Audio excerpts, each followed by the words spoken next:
Hi అండి. అందరికీ నమస్తే. మీకు మన స్టోరీస్ నచ్చినట్లయితే ఒక లైక్ చేసి మన ఛానల్ని సబ్స్క్రైబ్ చేయండి. మీరిచ్చే లైక్ మనకెంతో మోటివేషన్గా ఉంటుంది. ఈరోజు స్టోరీ చాలా బాగుంటుందండి. భార్యాభర్తల స్టోరీ ఎక్కడ స్కిప్ చేయొద్దు. ఏమండి, ఈ ఒక్కరోజు సెలవు పెట్టండి. ఎందుకు? ఈరోజు ఏమిటో మీకు గుర్తులేదా? లేదు ఏమిటి? ఏమైనా పండగ? మన పెళ్లి రోజండి. ఓ అలాగా, అయినా నాకు లీవ్ లేదు. పోనీ సాయంత్రం త్వరగా వస్తారా? చూస్తా అని వెళ్ళిపోయాడు అజయ్. సాయంత్రం 6 అయ్యింది, భర్త రాలేదు. 7 అయ్యింది, అయినా రాలేదు. ఫోన్ చేసింది, రింగ్ అవుతుంది, కానీ భర్త తీయలేదు. ఈలోపు మరో ఫోన్ మోగింది. భర్త ఏమోనని ఆశగా చూసింది. కాదు, వాళ్ళ మమ్మీ. అమ్మ సంధ్య, ఎలా ఉన్నావమ్మా? బాగానే ఉన్నావమ్మా. పెళ్లి రోజు శుభాకాంక్షలు తల్లి. థ్యాంక్ యూ అమ్మా. అల్లుడు నువ్వు ఎక్కడున్నారు? బయటికి వెళ్ళారా? అల్లుడికి ఫోన్ ఇవ్వమ్మా, మీ నాన్న మాట్లాడతారు. ఆయన ఇంకా రాలేదమ్మా ఆఫీస్ నుండి. అదేంటి, అల్లుడు గారు సెలవు పెట్టలేదా? నువ్వు చెప్పలేదా? చెప్పానమ్మా, అయినా లీవ్ లేదని వెళ్ళిపోయారు. కనీసం తొందరగా కూడా రాలేదు. ఎంత చెప్పినా అంతేనమ్మా, ఈ మగాళ్ళంతా అంతే అంటూ ఫోన్ పెట్టేసింది. మళ్ళీ ట్రింగ్ ట్రింగ్ అని అజయ్ ఫోన్ మోగుతుంది. హలో బాబు, నేను మీ మామయ్యని. బాగున్నావా? మావయ్య గారు, బాగున్నాను. Happy anniversary Babu. Thank you మావయ్య గారు. ఏమిటి నాయన, పెళ్లి రోజు సెలవు పెట్టి అమ్మాయితో ఎక్కడికైనా వెళ్ళొచ్చు కదా? మావయ్య గారు, నేను బిజీగా ఉన్నాను, మళ్ళీ ఫోన్ చేస్తానని పెట్టేశాడు. ఏమే శ్యామల, అల్లుడు గారు బిజీ అని ఫోన్ పెట్టేశాడు? ఎందుకు పెట్టాడు? మా అల్లుడు అని నెత్తిన పెట్టుకున్నారుగా. అసలు నేను ఆనాడే చెప్పాను, ప్రైవేట్ జాబ్ అల్లుడు వద్దండి, సెలవులు ఉండవు, జీతం తక్కువ, అది ఇది అని హాయిగా ఏ గవర్నమెంట్ జాబ్ టీచర్కో లెక్చరర్కో ఇచ్చి ఉంటే బాగుండేది కదా. బోలెడన్ని సెలవులు, ఎప్పుడు కావాలంటే అప్పుడు లీవ్లు ఉంటాయి.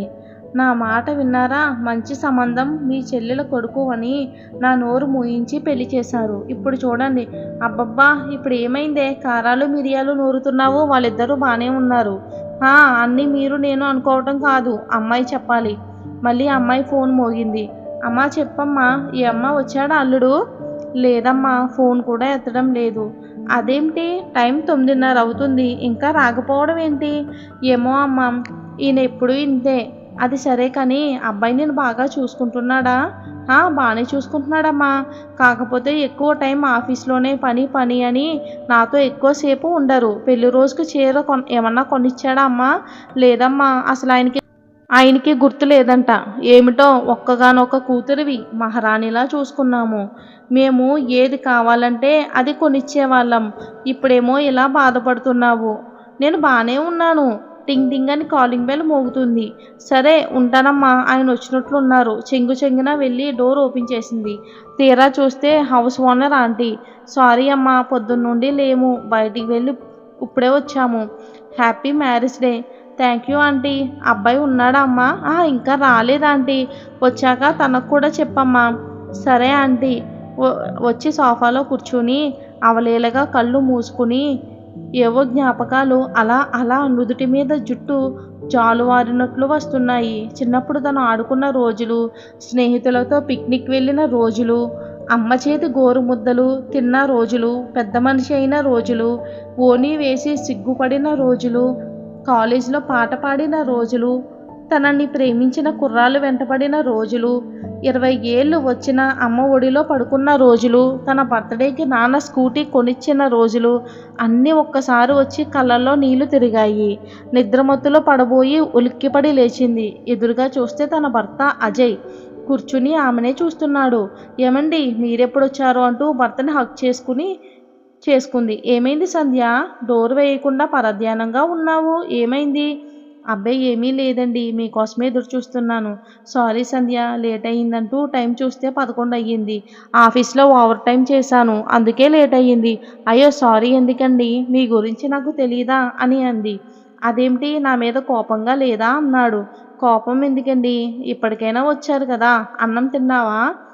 లేదండి, మీరు వస్తే తిందామని అన్నీ సిద్ధం చేశాను. సరే, నీకు 2 శుభవార్తలు చెప్తాను. అవునా, ఏమిటి చెప్పండి. రేపటి నుండి 6 అయ్యేసరికి నీ ముందు ఉంటాను. వావ్, నిజమా? ఎంత మంచి మాట చెప్పారు. మరి రెండవదేంటి? తన జేబీలో నుండి ఒక ప్యాకెట్ తీసి ఇచ్చాడు. ఏంటది అని ఓపెన్ చేసి చూడు.